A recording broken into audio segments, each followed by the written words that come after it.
4-man mosh pit followed by a tomb. Oh no! Oh, a huge light bomb coming in on the Genji, and that's a 5-man light bomb. They're going to follow up, and they're going to get 1, 2, 3 kills. And it's going to be everybody dying. Oh my god, when does this happen? Everybody's dead. G'day, welcome to my final replay cast of this session at least, where I'm going to go on for a bunch. And this team, I have my own team, Greg, facing off against Red Dragons. I am the line boss, I am the captain of Team Greg, and I am going to bully them.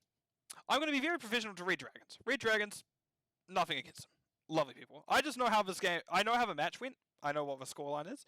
I was just told by my team that you're going to hate us for this. Please cast it. I'm like, sure. So I'm going to see how frustrated I get. Because we do have Greg banned out, Towers of Doom breaks the sold out, while Dragonshire and Garden Terror's banned out by Red Dragons. All things that kind of make sense so far.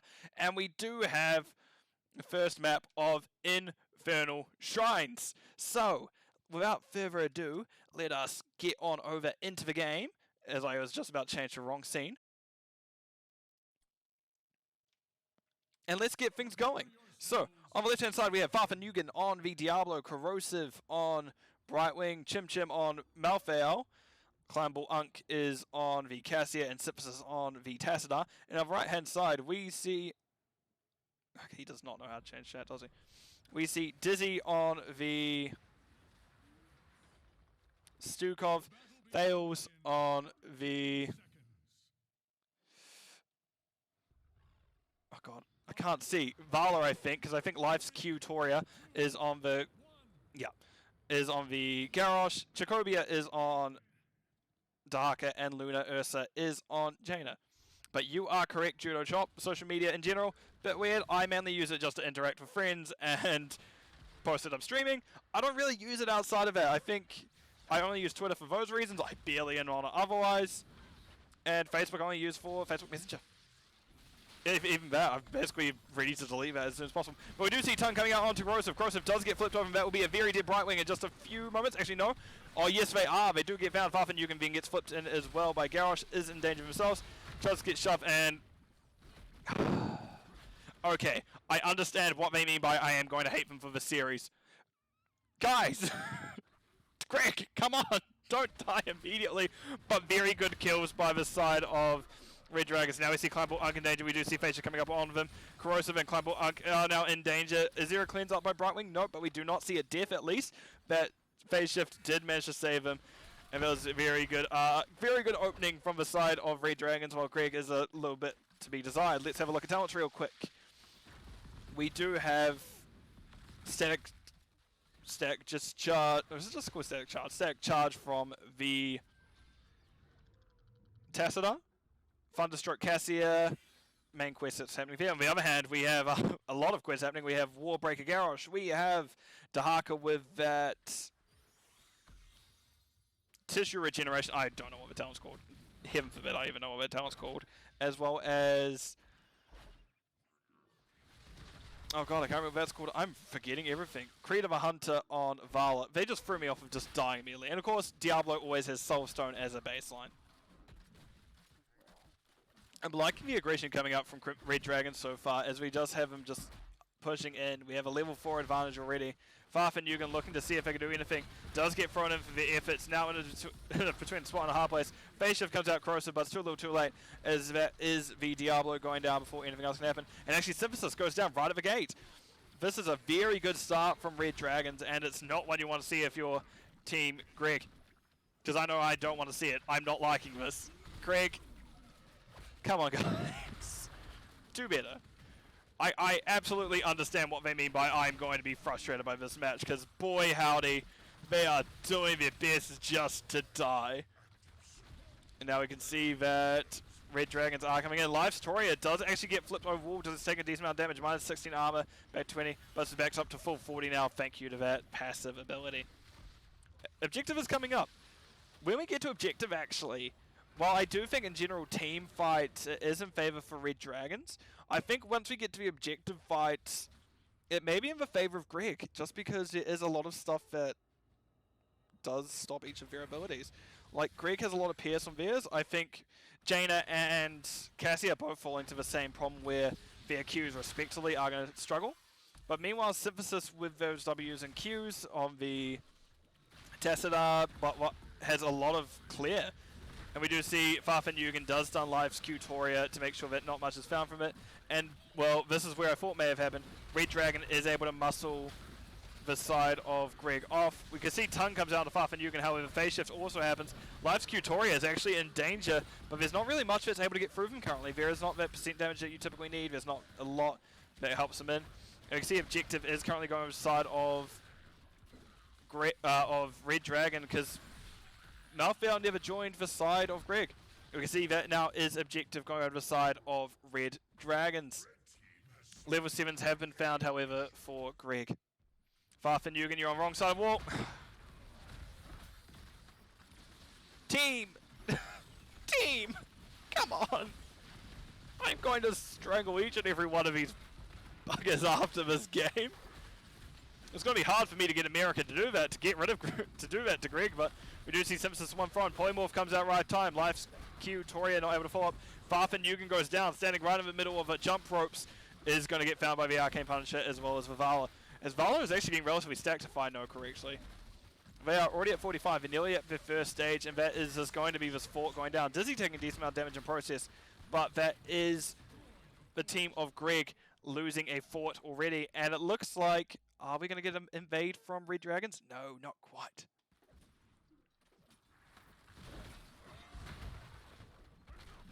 Alright, this is going to go down slowly. We do see Tass is going to use that wall.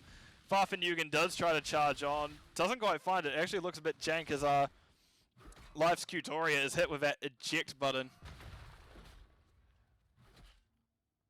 Wait. Judo, who are you? Are you in this game, Judo? Am I just misreading things? Judo, are you in this game? But no, we do have level 10s coming up first for the side of Red Dragons. That will be just happening in a few moments. So it'll be interesting to see what they pick up. I can hazard a guess we're going to see like the general array of, I don't know, Rain of Vengeance. We actually see Jacoby is now actually getting collapsed on by the side of Greg. Greg unable to quite get on top of them. That move speed advantage that they do get from being in bushes is just a little bit too much despite them not being enhanced agility. But we do see level 10s picked up by the side of... I was told you were casting one of my team's games tonight. Okay then. Okay. Oh, you coach. I don't know where it goes. Anyway, we do see that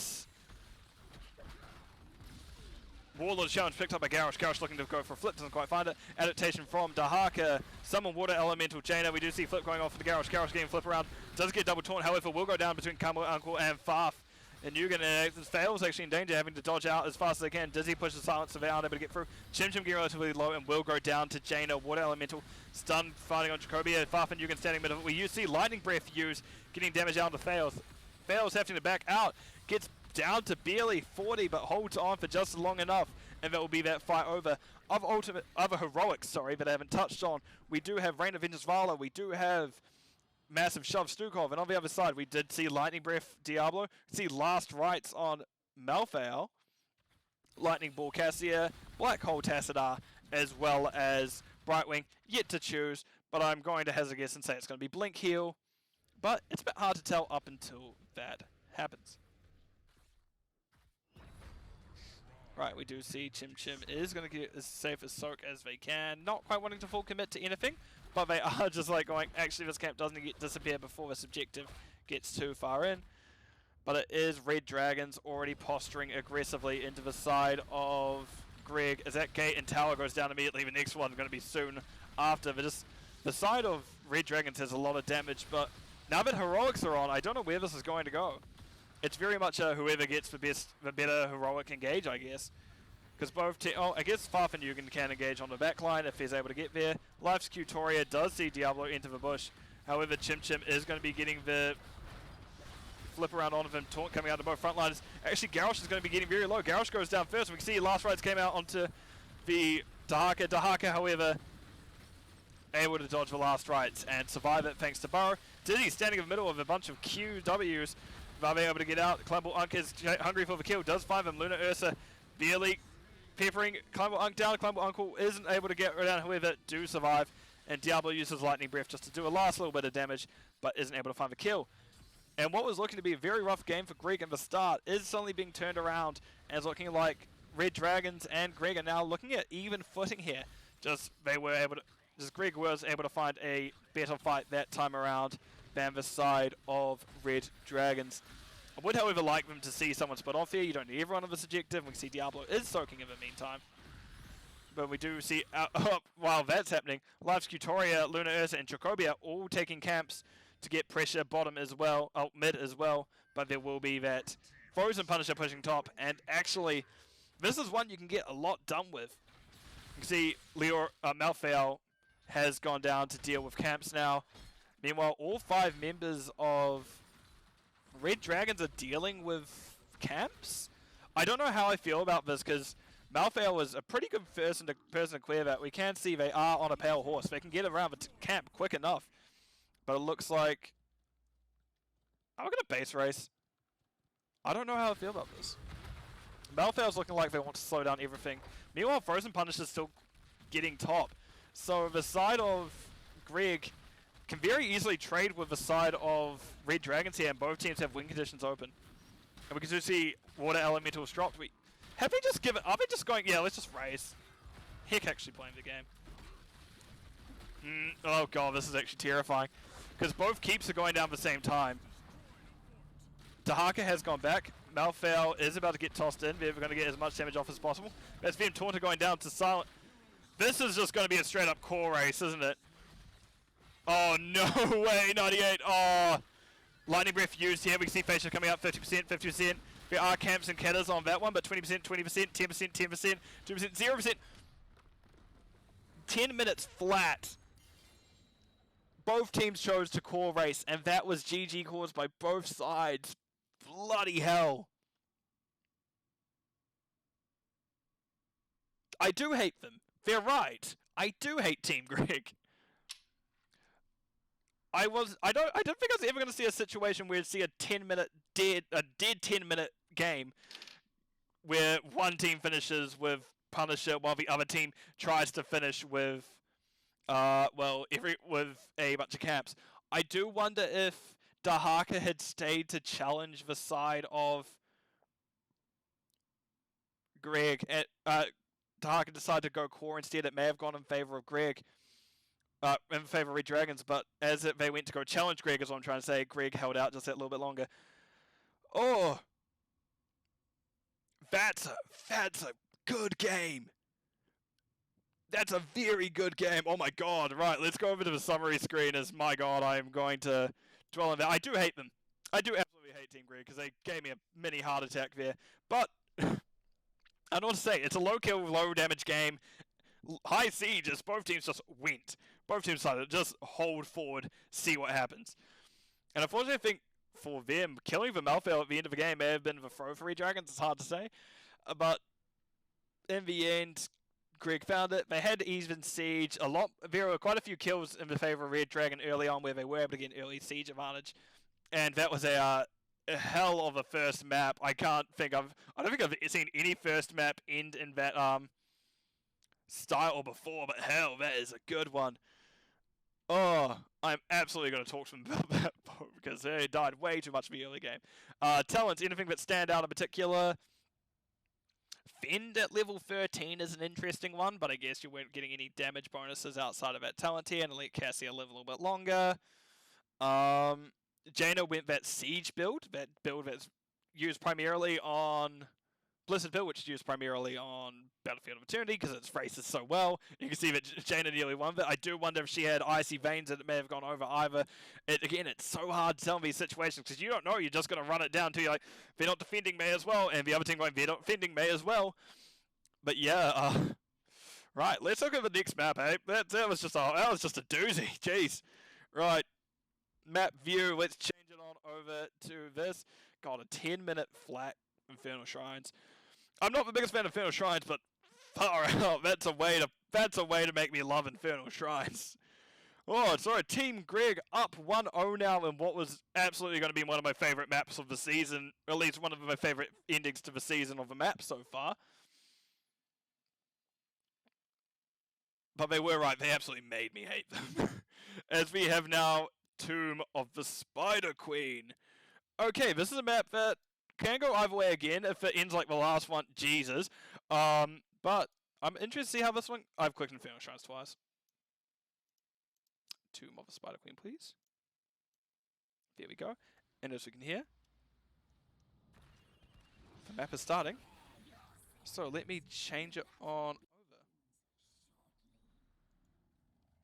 Right, and on the side of Red Dragons, we have Dizzy on Brightwing, Luna Ursa is on Tychus, Thales is on Orphea, Jacobia is on Dahaka, and Life's Cutoria is on Joanna. And on the left-hand side, with the No You Man, we have Farfanugan on the Diablo. Chim Chim is on Zul. Synthesis, once again, on Tassadar. Corrosive on the Rhaegar. And Climbable Unk, once again, on the Cassia.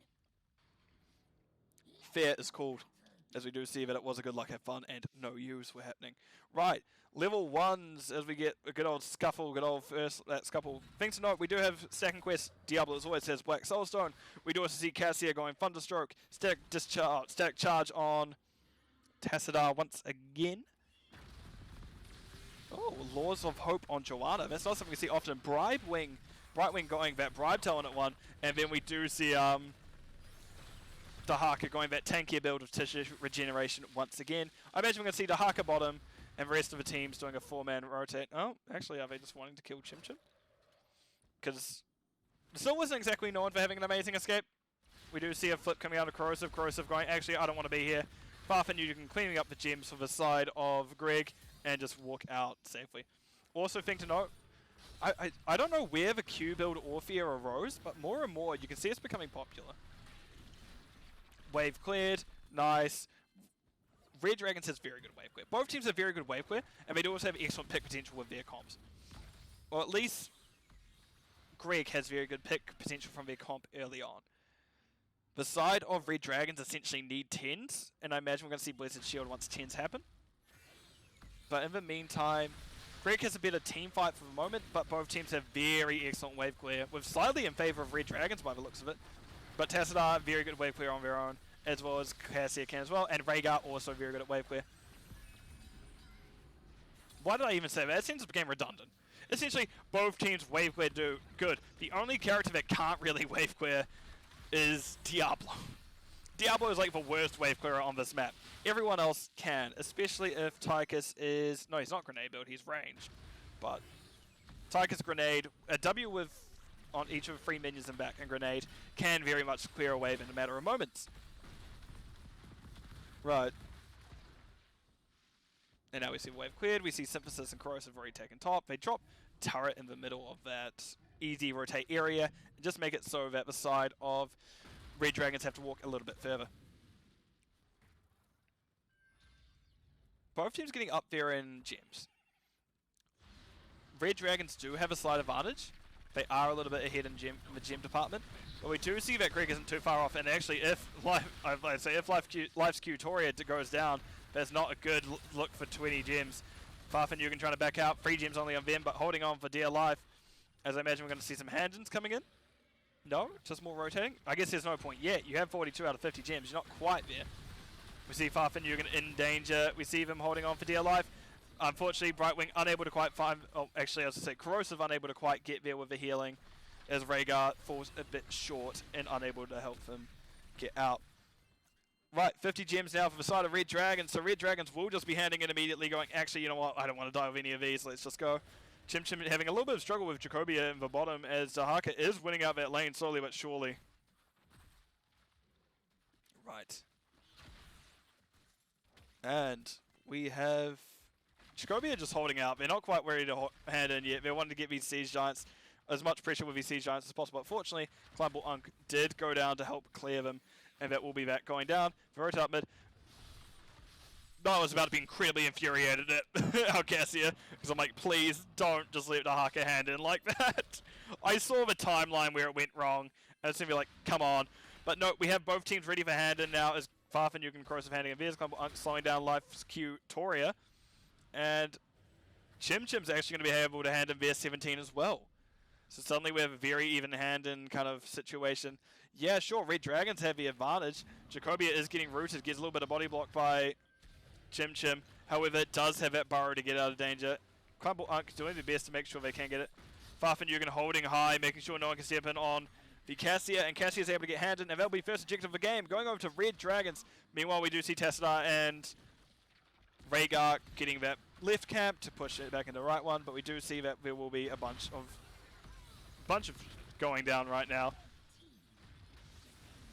Right, we do see flip of Joanna over wall. That's 14 gems, and that is a very dead Joanna. That's only your front line gone. You don't know how long you want to be there. And we can see the side of Red Dragons is slowly backing up. And we have a Bruiser camp as well as a Web Weaver pushing mid. I would have probably guessed that we are going to push mid, but no, it's just going to be Farfan Yugen for a moment. But no, Farfan Yugen decides to go top as well. Nope. Yep. Nope. You're thinking? You're thinking, big old fire lizard? You're not sure what you're going to do, bud? Nope. Yep. Yep. Okay. Yep. You're going to charge him? Nope. You're going to be chill? Okay. Let's have a look top then. As top gate is down, we do see Life's Qutoria and Fail stepping up. Actually, already decent amount of damage coming out. Luna Ursa does have to back out a long way to go. Actually, I don't want to die. I don't want to find like a random Diablo out of nowhere. And actually, that's a very good point. Very good play, because if he went through there, Diablo was going to meet him at roughly the same time. And that may have been a dead Tychus. But meanwhile, there wasn't really much found from that objective phase. Like, one tower here, half a tower and gate here. Front wall here, a little bit of keep. Fort. Not amazing, but not the end of the world. Think about end of the world, you do not want to be Dahaka right now. If you don't want to be a person die with 30 gems. Stun going into wall, they try to get body lock. Tassadar wall comes out in time, that's Jacobia now stuck between a rock and a hard place. Does get tongue onto Farfan Yugen, however Farfan Yugen isn't able to get another flip off of him. Excellent try by Greg to get the kill onto them, but isn't able quite to do so. And now we have Farfan Yugen watching the rotate. We do have Climbable Unk trying to make sure that they're not going to push in too much of it. Does back out as necessary. Farfan Yugen handing him their free gems, which, knowing them, feels like a high chance of it just going to feed at some point. So, smart play. We see charge on Life's Qutoria, and we have Corrosive now in a little bit of danger. Was a little bit up behind their Diablo, but let's have a look at Heroics picked up. See Brightwing pick up Blink Heal. Commandeer Odin Tigers being dropped immediately. Dizzy actually out of mana. Wizard Shield being picked and thrown immediately, not quite able to find anything, and being Adaptation picked up by Dahaka, who did manage to get hand in meanwhile. However, Diablo finds one, Rhaegar finds the other. We see charge coming onto the Orphea. That's another one going down, and that's a quick free kills as soon as Heroics came through, because we see Lightning Breath picked up by Diablo. We see Poison Nova picked up by the Zoo. Lightning Ball, oh god, Cassia, Ancestry Healing Rhaegar, and last certainly not least, we have the Black Hole Tassadar. Jacobia still has 25 gems after handing in, 28 gems, sorry, after handing in Gs. That's a lot. But we can see now we're getting a very strong defense here by the side of Team Greg. Bottom gate's gone down, mid very safe, and even top is already down. But we do see both damage dealers of Greg bottom. So there's not too much to dissuade Red Dragons pushing him, but we do now see Greg is ahead in gem count. They're close to that second turn in than Red Dragons is. And I imagine that, yeah, mainly on Chim. Chim I should say, because there's two. Let's have a look at, is it this one? 7? And we can see what objectives everyone is holding. But let's close that for now, as I'm just going to do this, because this is easier. And we can see everyone's just posturing about. Dahaka is just being let to hand in. Diablo is wanting the team fight instead. Luna Ursa using that minigun really early. Farfan Yugen stunning everyone away. But however, can't quite save Synthesis. Synthesis will go down to that tongue. Diablo Flip wasn't able to quite save him. They do actually manage to pick up 5 of the gems, and hand in top is happening now. Cassia, however, does need to get their hand. I don't actually think they do. Yeah, they do. Cassia needs to hand in. Farfan Yugen trying to slow down the team. Dizzy sees Climbable Unk rotating up. Will not do anything about it. And that is a free turn in going over to the side of Greg. Farfanugan, that big old angry fire lizard, is chasing down that small fairy dragon, but won't find her. This top is barely holding on now. It's getting in danger. You can see it's got water rushing out of it. Wait, what? They have water rushing out of it? Oh, because it's broken. Or is that meant to be oil? I don't know. I've never looked at the designs of the buildings too much on this map. Yeah, oil falling out, huh? Chim Chim in danger. Needs to... Dude, did you fucking spray? Please don't spray, guys. And we do see a lot of damage coming out. Life's Kutori and Jacoby are stuck in a corner. Lightning Breath directly on top of him. That is adaptation use, however, so Jacoby basically goes back to full. Thanks to adaptation, however, Farfanugan finds a charge from him, flips him around. Corrosive does use that bite. Trait pop by it. Jacoby, however, that's just a bit too much damage for even that full heal to Haka to get through, and they will go down. Meanwhile, top relatively low, however, Webweaver already down. Webweaver taking bottom lane, and it looks like the 4-man of Greg will help take mid. Wait, as the 5th is just respawned now. It looks like they're just wanting to open up top as well. Honestly, just go in. Just go in. Just go in. Just go in. Where's your damage? Guys! Guys! Fuck! Take it. Take the building. Please! Oh, they frustrate me so much. But we can see now that the respawns have come back from Red Dragons, as Red Farfanugan takes a decent amount of damage in the process, and that will be another fort going over to the side of Greg. Right, let's see how this next phase goes. As both teams pretty even on Handon, there is a bit of favour for the side of Red Dragons, as they do have A, more gems, and B, their amount is close, and we do see now that they do have Handon. Brightwing is looking to bribe, however, this is unfortunate timing. That... Oh, Dizzy, I'm so sorry about that timing. That is...